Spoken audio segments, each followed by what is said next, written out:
তোর জন্য সাত্বিককে তো হারালো গিনি, মা শোধ নিলি। কি বলছো মা তুমি?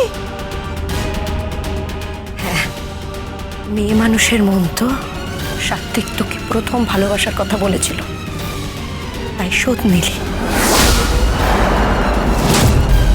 কি বলছো মা তুমি? তোমার কি মাথাটা খারাপ হয়ে গেছে? তুমি আমার মা, দিদি আমার মায়ের মতন। সাত্বিককে আমি কোনোদিন ভালোবাসিনি, কোনোদিন নয়। সে আমার জামাই বাবু হয়। সম্পর্ককে যেখানে রাখা উচিত আমি সেখানে রাখতে জানি মা। তুমি আমাকে ভুল বুঝছো মা। এত বড় শাস্তি আমাকে দিও না। তোমাকে মারো, তারপর মারো, কিন্তু বলো না, কখনো বলো না যে আমি শোধ দিচ্ছি। কি করবো বল? মা যে আমি, না তুই ভালো আছিস, না তুই সুখী আছিস, না আমার মেয়েটাকে তার স্বামী গ্রহণ করছে, আর তার জন্য তুই দায়ী। আর অনিচ্ছাকৃত হলেও তুই দায়ী গীতা, তুই দায়ী। তার জন্য তুই দায়ী, গীতা, তুই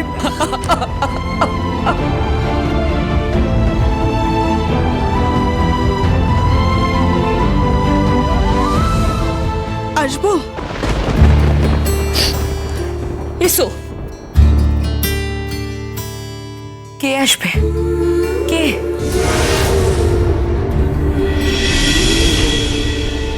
তুমি যখন মত্ত খেলায় মন্ত্রীগজ খুঁজছো, আমি তখন বড়ে নিয়ে অন্য লড়াই লড়ছি। হাজার চোখের জল নিয়ে আমি একটা গল্প লিখছি। শূন্যে বুদবুদ কলম হাতে শেষ পাতাটাই খুঁজছি। তুমি ভাবছো জিতছো কে? তোমার হাতে ডঙ্কা, আমি তখন বদ্ধ খাঁচায় সিঁদুর মেঘের শঙ্কায়। এসো বৃষ্টি ধান দেব যে তোমার উঠোন ফসল। তুমি আমার গল্পের এই করবে রথ বদল। এসো হচ্ছে পদ্ম দাস, যাকে নিয়ে এত কাণ্ড ঘটছে। ও হচ্ছে গিনি মুখার্জির বাড়ির পরিচারিকা।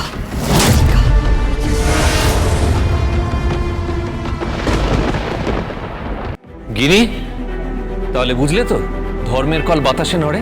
বুঝলে, অপরাধকে ধামাচাপা দেওয়া যায় না। শুধুমাত্র নিজের স্বার্থের জন্য একটা মেয়েকে যুপকাষ্টে বলি দিতে যাচ্ছিলে। ছি, তোমার লজ্জা করে না? করে না লজ্জা করে না। আমি আমার পরিবারের জন্য সব কিছু করতে পারি, সব কিছু।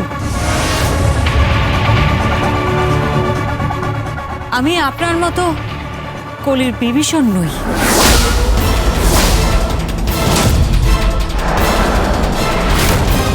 তাহলে মানছো যে এই বাড়িটা রাক্ষস রাজত্ব? প্রলয়, কি বলছো কি তুমি? ওনাকে বলতে দিন। তবে একটা কথা কাকাই, আমি প্রমাণ করে দেব, পরিবারের আমি প্রত্যেকটা লোকের জন্য আছি, প্রত্যেকটা লোকের পাশে আছি। পাশে থেকে তুমি কিচ্ছু করতে পারবে না গিনি, কিচ্ছু করতে পারবে না। তোমার শর্ত অনুযায়ী আমি তোমাকে বরণ করেছি। তুমি যা যা চেয়েছো সব দিয়েছি, এমনকি তোমার গয়না পর্যন্ত ফেরত দিয়েছি, কিন্তু না, তুমি সফল হতে পারলে না। ওই অ্যাডভোকেট গাঙ্গুলির কাছে তুমি হেরেছো। এখন কৃপানকে কোর্টে নিয়ে যাও, ওর সাজা হবে। তুমি ভাবতে পারছো যদি আজকে এই কথাটা অগ্নিজিৎ মুখার্জি জানতে পারে কি হবে? ভাবতে পারছো তুমি? আমি সব সামলে নেব, আপনি ভাববেন না। জীবনে সামলাতে পারবে না। অ্যাডভোকেট গাঙ্গুলি অগ্নিশিখা, ওই শিখাকে নিভিয়ে দেওয়ার ক্ষমতা তোমার নেই। আমি সত্যি হ্যাপি, আমি সত্যি খুব হ্যাপি যে অ্যাটলিস্ট এই পরিবারের কারোর দ্বারা এই পাপটা হয়নি। ওই কৃপানের হাত থেকে পদ্ম বেঁচে গেছে। প্লিজ প্লিজ প্লিজ, তুমি এই উপদেশ দেওয়াগুলো না বন্ধ করো। বিশ্বাস করে আর নিতে পারছি না। তুমি কি এই পরিবারের কেউ না? তুমি কি এই পরিবারের শত্রু? আমি শুধু বুঝি অনেস্টি, সততা, ভ্যালুজ আর মূল্যবোধ। একজন পরিচারিকার সঙ্গে যা হয়েছে, থাক, কাটার রেকর্ডের মতন কথাগুলো আর বলো না। আমি শুধু ভাবছি কালকে সকালে নিউজটা বেরোলে কি হবে। কি সিন ক্রিয়েট হয়ে গেল, কি সিন ক্রিয়েট হয়ে গেল। আমি শুধু ভাবছি মেয়েটা এত চতুর যে প্রেসের পুরো টিমটাকে ডেকে নিয়ে চলে এসেছিল, ওদের বিয়েটা বন্ধ করে দিয়ে একেবারে হিরো হয়ে গেল। প্রায়শ্চিত্ত করতে হবে মা। তাই যেন করতে হয়, তা না হলে কিন্তু এত কিছুর পরেও তুমি সাত্বিককে পাবে না। আর এই কথাটা তোমাকে মাথায় দিয়ে দিলাম। যদি সাত্বিককে পেতে চাও, তাহলে যে খেলাটা তুমি শুরু করেছো সেটা তোমাকেই শেষ করতে হবে।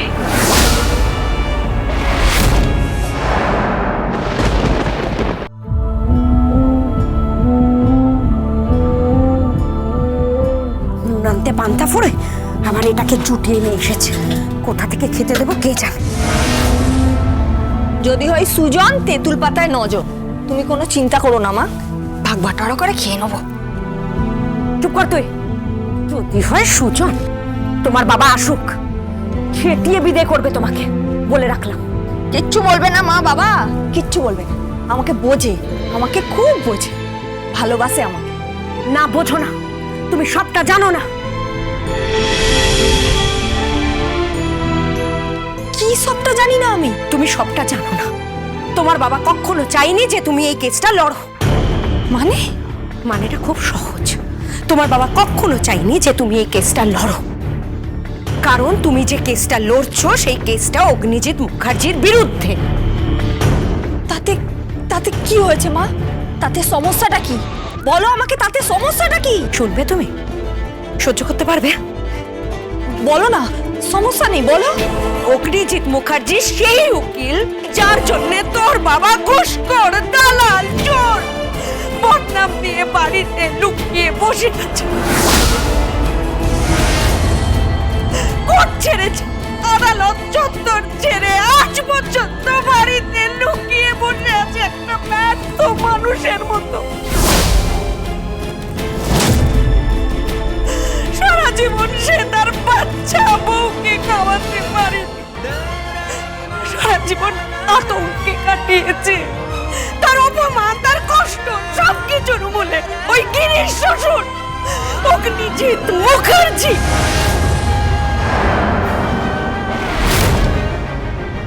আর তুমি তার বিরুদ্ধে কেসটা লড়ছো।